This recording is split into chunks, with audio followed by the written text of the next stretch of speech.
Good evening, Melrosians the world over. I'm Tom Catalini with a temporary camera problem, it seems. What happened? I was going to say, you were there when we started. Oh my God. That opening, Tom, throws you off. Darkness falls. Oh, brother. I'm Tom Shampoo. I'm Jen LeClaire. And this is Let's Talk Melrose, a show where Melrosians talk to Melrosians. Oh, there's a button for this. Wait, let's see if that works. There it is. Hey, everybody. Oh my God. It's only our 180th show, everybody.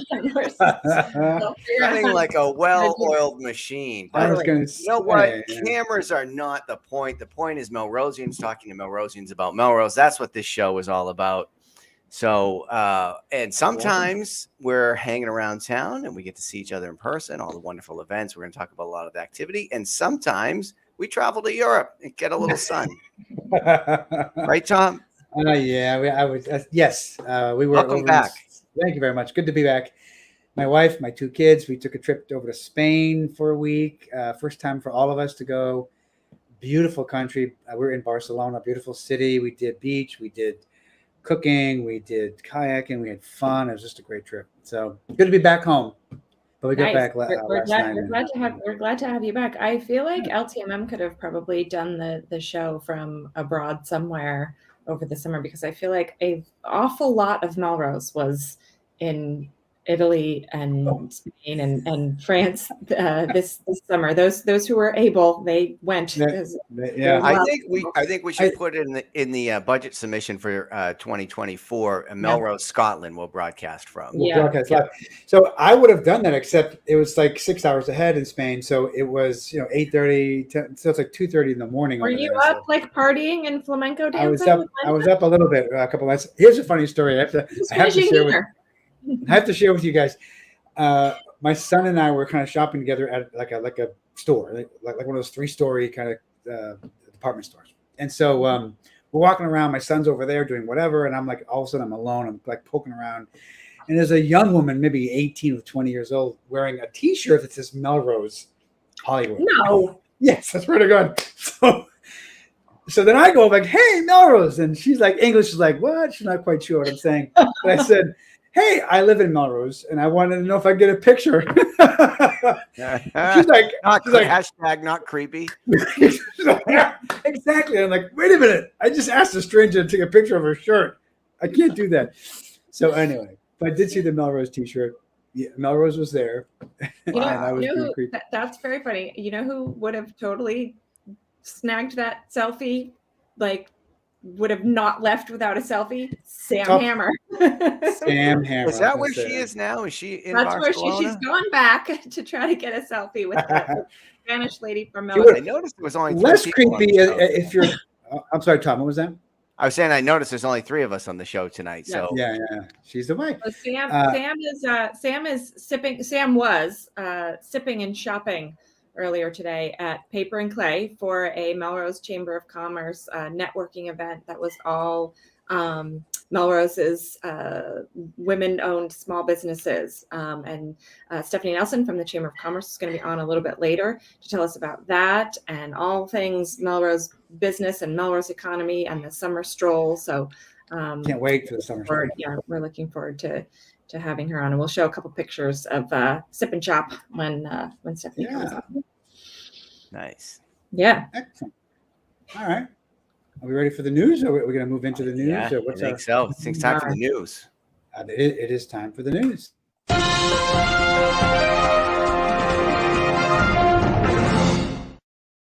We miss Sam Hammer. We need her back. Next Sam's Tuesday. a little bit busy these days. Yeah.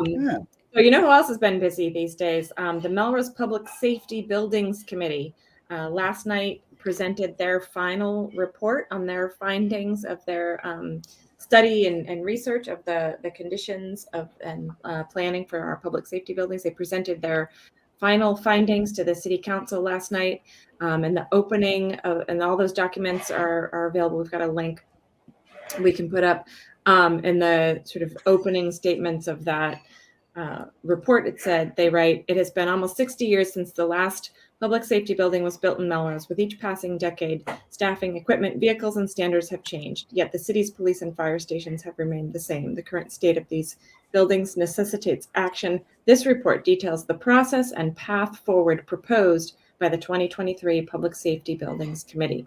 So suggest everybody give it a scan if you can.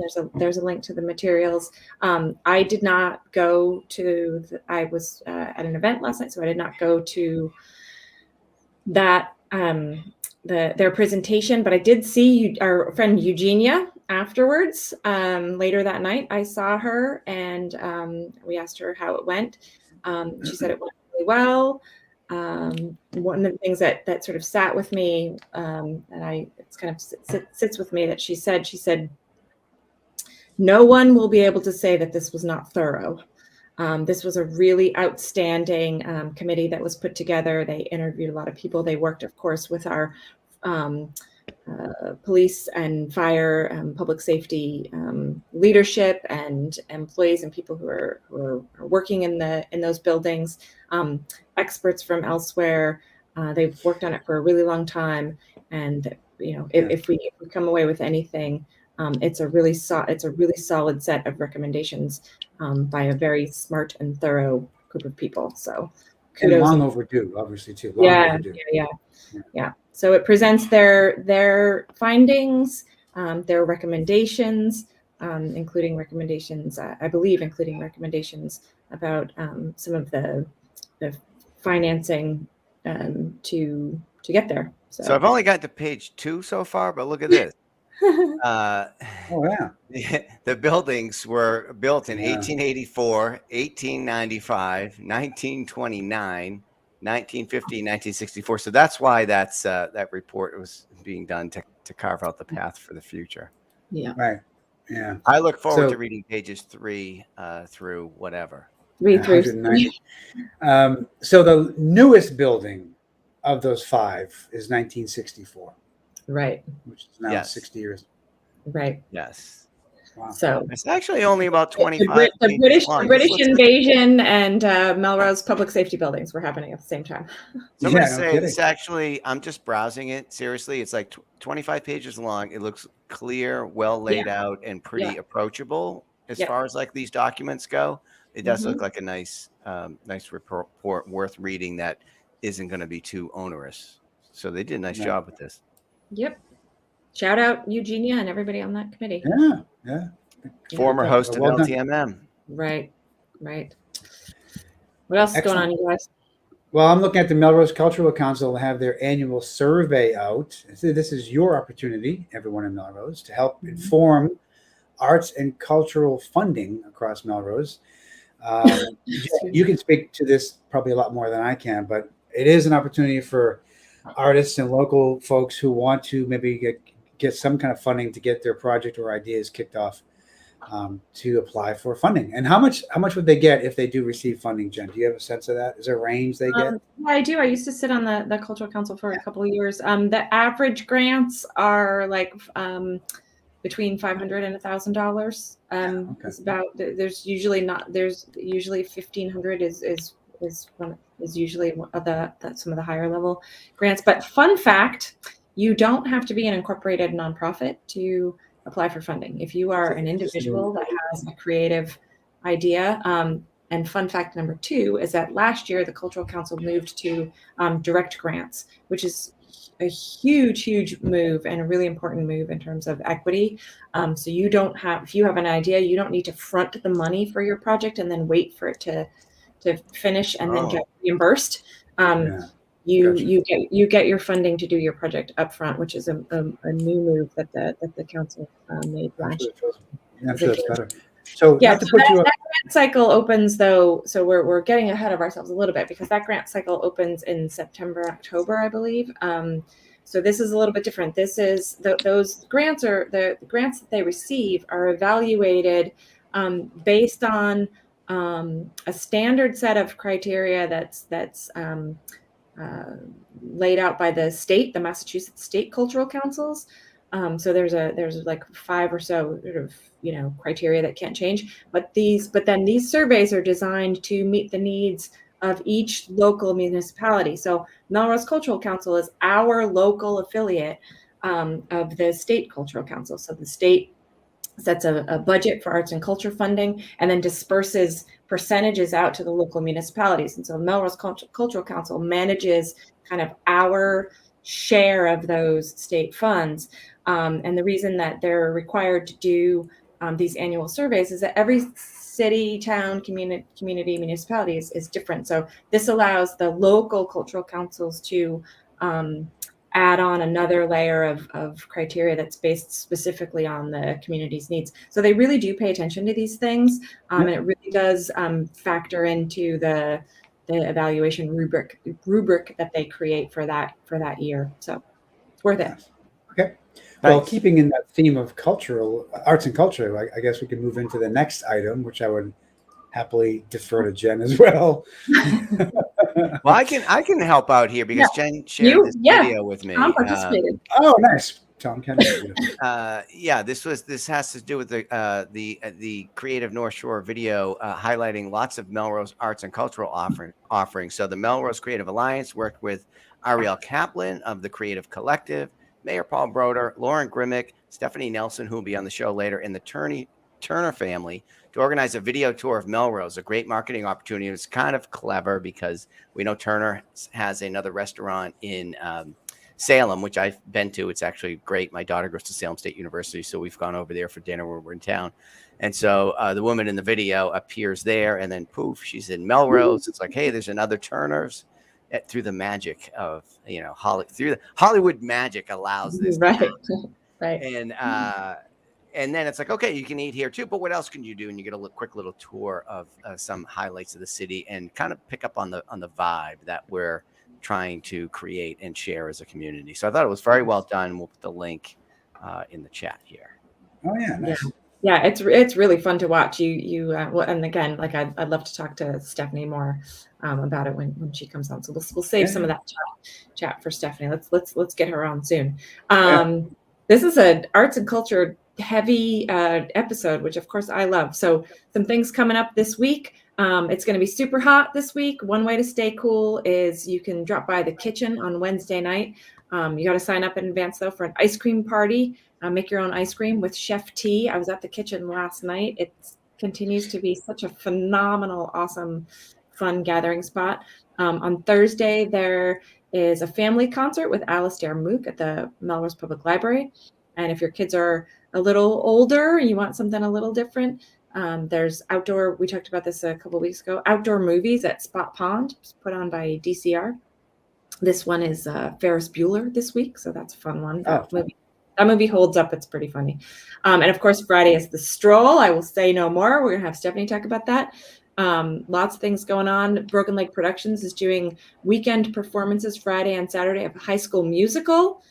And then your weekend goes all the way through till Monday this weekend. Why is that, Tomcat? So the Honeybees are going to be back at Rising Eagle. So this is awesome. We just got to play there last Saturday afternoon for the launch of Rising Eagle music on Saturday afternoons. Another glorious day. Windows open to Main Street. The band was rocking all afternoon. Thanks for coming out. We just released on the Facebook page a little video snippet, minute and a half. Get the flair of it. Somebody on this show appears in the video briefly, in addition to me. So I'll have to check that out on the Honeybee page. So we got to kick off at the Rising Eagle. We love it there. Great food, great fun. It was a bunch of friends came down. We appreciate the support of the band. And we had some special guests. So we had John Trainer on harmonica and vocals. We had Charlotte Pierce, who sings with Polymnia, and she does a whole bunch of other musical stuff. And then Mel Landon, who wasn't supposed to be there, she had family in town. They went there for a bite to eat, and she popped up and sang a couple of songs. So it was a blast all afternoon. So we're going to be back again on Monday at Rising Eagle Music Monday 6 to 8 with a different lineup again. So it's come check it out. It'll be fun. And we're going to do a new experimental thing at the Summer Stroll. I don't know. Do we want to talk about that now, Jen? Or no? Let's hold it. Yeah. Okay. But Monday night sounds like a nice time to go to dinner at Rising Eagle because I feel Absolutely. like it does. I feel like we should have just had Stephanie on for this whole show. I know. I know, right? We need her. Bring her on. Let's just bring her on, please. Can we do that now? Or Oh my goodness. We still haven't done anything about the walk-up music, I don't think. Oh no, I haven't figured out. I'm sorry. All right, we'll bring her on then. You had 2 plane rides to figure this out, Tom. Stephanie, There she is. Hey, welcome. Stephanie Nelson needs no walk-up music. She's a boss. She's a force by herself, right? Yes. Hi, Stephanie. Thank you so much for having me. Thanks for what's up? being We're here. happy. Yeah, thanks How for do you- coming on. How do you possibly have time to? Oh, For you us. know what? I will tell you that I just left the Sip and Shop, much like your fourth co-host, and it was absolutely awesome. If you haven't been to Paper and Clay yet, Leslie Keegan's pop-up turned permanent, please, fingers crossed. It's an incredible gift shop that features 25 local artisans, and almost 40 incredible ladies came out to support one another, and we went around the room and we talked about who's who and where you're from and how can we support one another, and it was just pretty awesome. So I'm flying high. Oh, good. That's so great. Before we get into that conversation too, we tell folks where that is, where that shop is. Paper and Clay is at 122 West Emerson, which is down in the West Emerson Cedar Park area. Next to Boho Cafe and all that. Not too far from the new stop sign. Yeah, exactly. Stop it, Hey, man. formally, can we talk for a minute and just appreciate No. the progress that the city has made? And we've taken this weird, quirky 3 stop sign, 4-way intersection and just committed to an all-way stop. I'm a big fan. Progress. Progress. I think the reason for not having it on that one side was because if you stopped backing up over the train tracks, then you're stuck. Right. They wanted to avoid that. So you just need common Listen, sense. Tom, you have to be as you approach the train tracks. You You have have to a decide. responsibility as a driver to make sure you're going to either stay on this side or clear to the other side. You can't Sure. go halfway. Yeah, sure. So speaking of train tracks and derailing, Yeah. Sorry. can we get back to our guest? We have a picture, right? We have a couple of pictures of the Yes. sip and We shop. have that. The Sip and Shop tonight. Showing you guys which I- under the train. There we go. No, that's fine. Yeah. So here's look a at group Yeah. shot. Some of the folks who were there this evening, that. Trying to see. I Spy. and then we also have that shot. And Oh, Stephanie, yeah. is that you there speaking? Yeah, I think There so. she That's is. back. That's me in the back. So Yep. our networking events are a very comfortable, kind of inviting atmosphere. This particular one, I wanted, because it was a group of female business owners, nonprofit leaders. I wanted anyone that wanted to have 30 seconds of airtime, floor time to say, hey, this is who I am. This is the organization I'm here representing. And this is how we might be able to collaborate. And I was really nervous. And I joked at the beginning, as much as I love to talk, and those of you that know me know I love to talk, I don't like to speak publicly. And so when I started this sort of idea, I didn't know if it was going to go over well or not. And every person just totally embraced their airtime and said, I'm Jana from the Food Drive. I'm Catherine from the residents at Melrose Station. I'm Sam Hammer. And it was awesome. It was like there wasn't a competitive bone in the room. It was more, tell me more about you and how I can support you. And it was pretty awesome. That's so fantastic. So I've been to a lot of networking events and particularly like large like women's networking events and stuff like that. And it really makes a difference how they're structured. And when you make the time to make sure everyone knows who's in the room, it makes it easier to network and make those connections because you make a note of who you could help or who you want to talk to. And so when that time kind of breaks for that, it's just really efficient, and it helps everybody feel more comfortable, and you're not nervous about. So well done for working that kind of structure in is really important. Thank you. It's the one chance when my goofball spaz nature ends up being like a good thing, because I do know that I have the ability to make people feel comfortable. And so as we were introducing people, you could kind of gauge who was a little bit more like reluctant to share. And then I could kind of feed some information to get them started. It was just like, I can't say enough. It was really, really cool. And Stephanie, I hope you appreciate the work that you're doing is not just bringing people together, but it's creating a culture of support for women, especially in this city, so that anybody who comes here is not just living here, but engaged here that way. So I feel like there must be big dividends being paid off for the culture of women-owned businesses around the city succeeding and working and thriving together. So thank you for that. Thank you very much. I appreciate the kind words. There are just a lot of really incredible people here. And the amazing thing is when you get them all together, like the opportunities are pretty limitless. So yeah. Oh, cool. Great. Another opportunity that we had, you and I together, to get people together with our friends at Creative Collective and Creative North Shore. Wasn't that something? Wasn't that so fun? So, all right, you guys forgive me. I say this all the time. I'm a proud townie. I live in the house that I grew up in. I say my umbilical cord is still attached. I love Melrose, right? Yeah. And so thank you, Jen and Ariel and Danielle Turner, for inviting me to be part of it, because we walked around Melrose to highlight some of the treasures that exist here.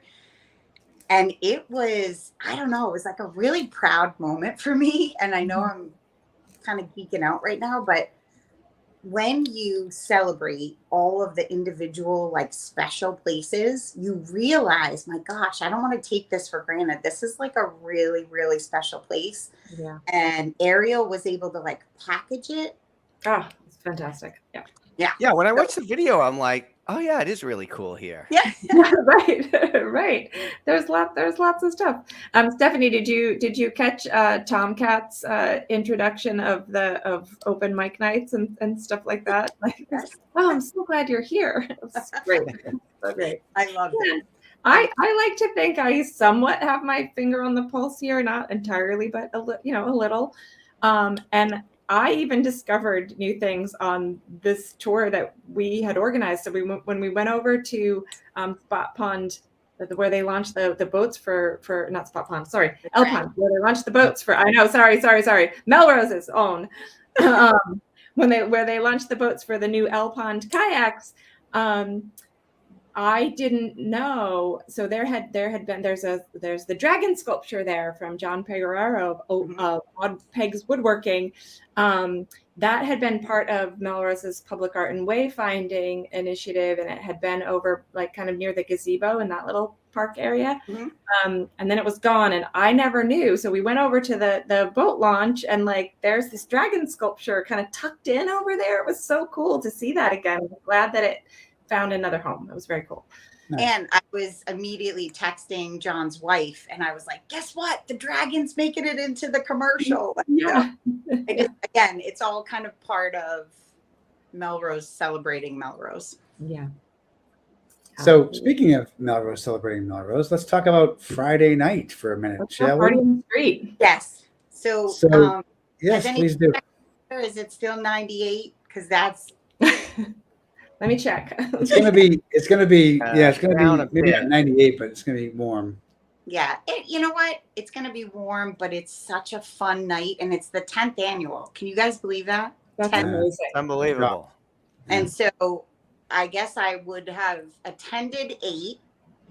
Last year was my first event as the head of the chamber. And then this year, we're so excited. We've got 4 stages. We've got all different genres. We're going to have a QR code so that when people get hungry, they can say, hey, where can I go for a bite to eat? Good idea. Oh, nice. So we should, so for those that are new, first of all, we're shutting down traffic on Main Street. Main So Street this shut is the down. summer stroll, and so it goes from what street to what street, Stephanie? So it goes from Grove to Upham, but it also Okay. wraps onto Essex. We have a stage Yes. on Essex Street in front of Okay. City Hall. So the idea, I mean, obviously, if you get anchored and you fall in love with a particular band, feel free to do so. But the idea is to kind of mill up and down the street, listen to different bands, Eat some food. eat some food, visit some of our shops that are staying open. I don't know if you guys heard, there's a movie called Barbie out. The beauty cafe is doing like a fun Barbie theater. Oh, cool. And, like step and repeat photo shoot. One. Wakefield Cooperative got an entertainer, the same entertainer we had last year that was a blast, who juggled and yeah, lots of fun stuff. We're really excited. Sounds like it, yeah. That's awesome. It's That's just from such a 6 great event. So it's all shut down to traffic. We've read everything you've talked about, and what time do we shut down, and what time does it go until? So we begin the shutdown process at 4. The event runs from 6 until 9. The streets will be reopened sometime between 9:15 and 9:30. But that 4 to 5 window allows us to get all of the cars off of the street, set up the tents / stages, and get the musicians set up.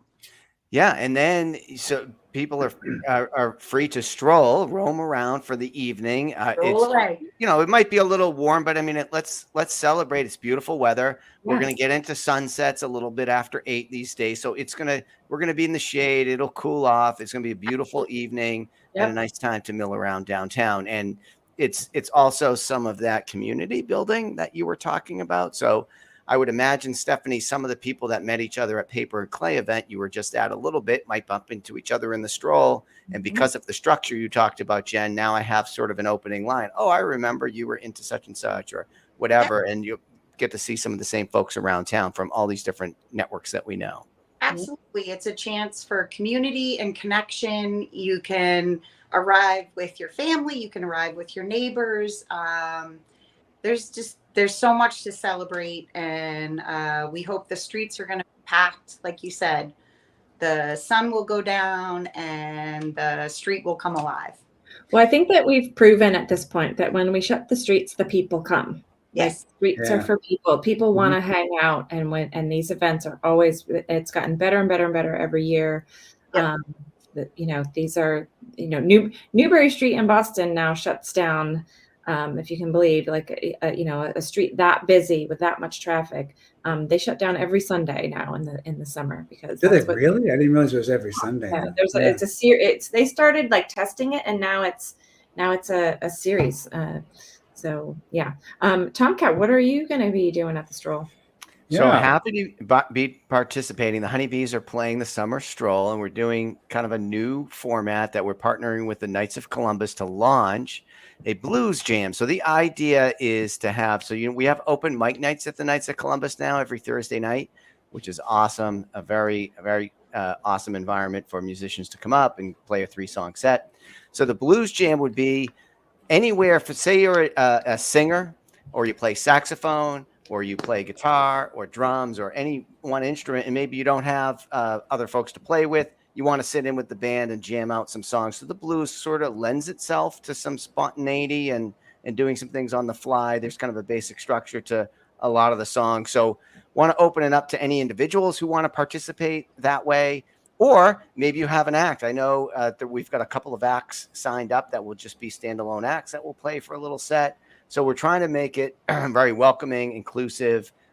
We've been reaching out to friends and friends of friends and trying to get people excited and involved. And the idea would be, so the summer stroll organization, Stephanie's team is working with Tim Kochanski, and they set up one of the stages right in front of the Knights of Columbus on the street. So we'll be outside, but the door and the bar will be open inside of the Knights of Columbus. So we'll be outside on the street playing there, launch this program. And the idea is maybe like once a month, we'd like to get this going. So this is a first kind of prototype. We'll be playing from 6 to 9. The Honeybees will do some sets. We'll be swapping out musicians. We'll be inviting other acts up. But hopefully, if we can get enough interest, we'll be doing this, say, once a month at the Knights and keep going. Yeah. Do you have that sign up link? You want to throw that up there? I do, yeah. And can I just jump in? We're hoping that, maybe it turns into a bit of an after party at the Knights. Ooh, okay, done. Ooh, there we go. Yeah, there you go. You better get a Just say the security word, detail now.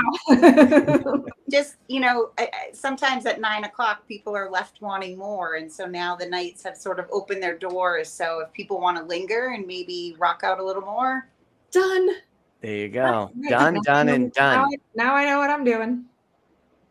Yeah. Fantastic. That sounds Yeah, great. thanks so much for mentioning Timco, because I would be remiss if I didn't say what an unbelievable partner he is. He just, I remember last year saying, so how does this work? Like, how do I get all the, and he was like, Steph, you do your thing, I'll do my thing. I get the talent, I coordinate, and he's just so much fun to work with. And I'm super grateful for him. He's very awesome. talented, He's awesome. too. You're right. Turnkey. You're going to get everything soup to nuts. He's such a nice guy to work with from all perspectives. It's great to hear that from your perspective. But as a musical act, he's super easy to work with. He's fun to play with. He hosts the Knights of Columbus jam once or twice a month.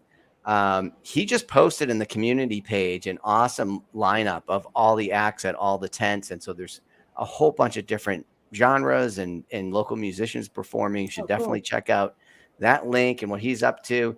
He's going to be singing with a woman named Mickey Dupnick, who we lured over to our jam thing, and we got a chance to practice with her a little bit. I think it was, what day is it today? Tuesday, of course. We're doing the show. Last night, we had to practice with her. Amazing vocalist.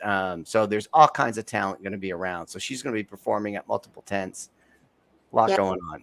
If there's time, if I can just say, I want to shout out the Melrose Cultural Council, who approved a grant to have a local night quartet. They're Berkeley musicians, Berkeley alum, and they're going to be performing thanks to the Melrose Cultural Council. We also have a cool group that's made up of Melrose High School teachers, and they're going to be performing in front of City Hall. So I just think it's going to be a fun night, and see everybody there. It's going to be a hot night in lots of different ways. Yes. It's going to be hot. Don't miss it. But it is always just a great, great fun night out. It really is. We've been to a whole bunch of them. So. Yep. And the parklets are there now, so you can sit in a parklet. You can kind of mingle and check on, as Tom mentioned, just see people and enjoy that part of this. I would say hydration is key. It's really important. Just have a beverage. Yep. That's right.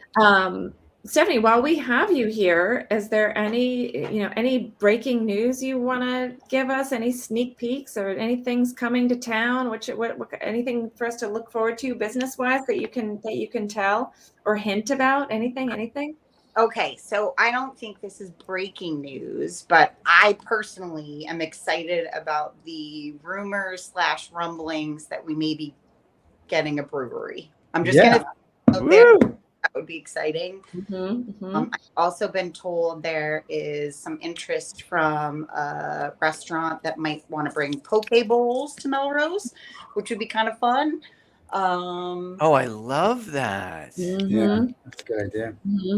That sounds great. A little diversification of our offerings. That would do really well here. I was on my last job, maybe this was before the pandemic, I was on a pretty hardcore poke bowl kick, spending a lot of money on those. Really? They're good. It's a great lunch. It's a great lunch. Totally. Yeah.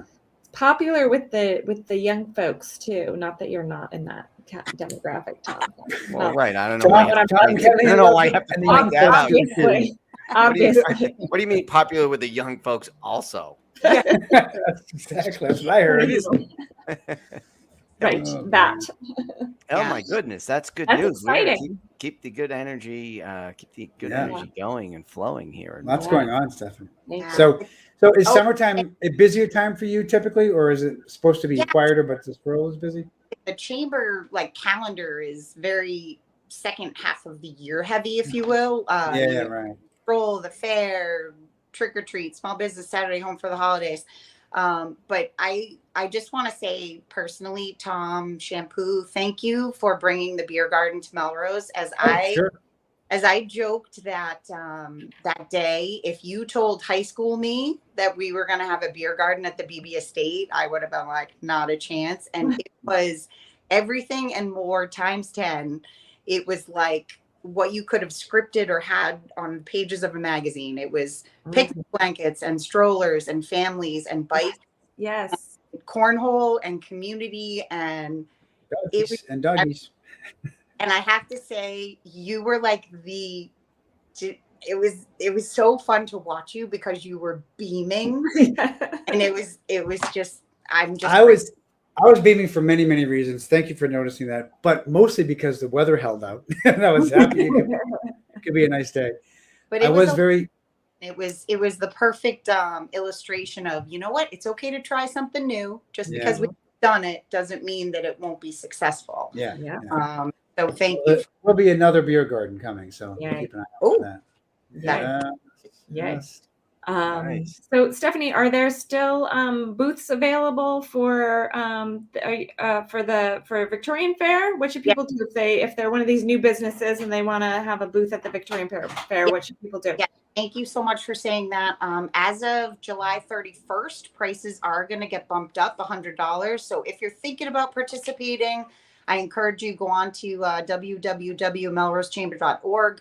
You'll find all the Victorian Fair information. We're expecting one of our largest attendances to date because we have an active election cycle. So not only do we have the mayoral spot available, but we have an active city council race, school committee. So it's a great opportunity to get in front of thousands and thousands of Melrose residents. Fantastic. Great. Right. And I'm going to hand you another plug also. If you are not yet, again, same thing. If you are a small business or creative entrepreneur, or how do people become members of the Melrose Chamber and enjoy all the benefits? So I like to say that I hope people consider the chamber and Kelly and me an extension of their marketing department. A lot of small business owners are pulled in 1,000 directions, and marketing tends to be one that maybe isn't rising to the top. And so we look forward to the opportunity to help support you, get you in front of the right people, help you grow your business. If you're interested in membership, they can email me at stephanie@melrosechamber.org or just look into information on our website. Fantastic. All right. Yeah, we posted a couple of links. That's awesome. Nice. Thank you. Thanks for having me on. Thanks for being here. We'll see you a lot this week. Yeah, and thanks for everything you're doing, Stephanie, just to make all of this a reality. So that the chamber is able to do this because of you and your role and your commitment, your love for the city that you already talked about, and we just appreciate everything you're doing. And it's kind of awesome that you do it with the amount of sort of energy and enthusiasm that you do. It's infectious, and I think that's a big part of why a lot of this stuff is a success. Well, thank you so much. And I have to say, like, I am nothing without Kelly. Kelly is like my right-hand person, and we're doing all this together, and it's exciting. And she puts up with my crazy, and we're having a lot of fun doing it. Awesome. Yeah, you guys are a great team. Thank you so much for everything you're doing. We will see you on Friday. See you Friday. And we will see you around town, everybody.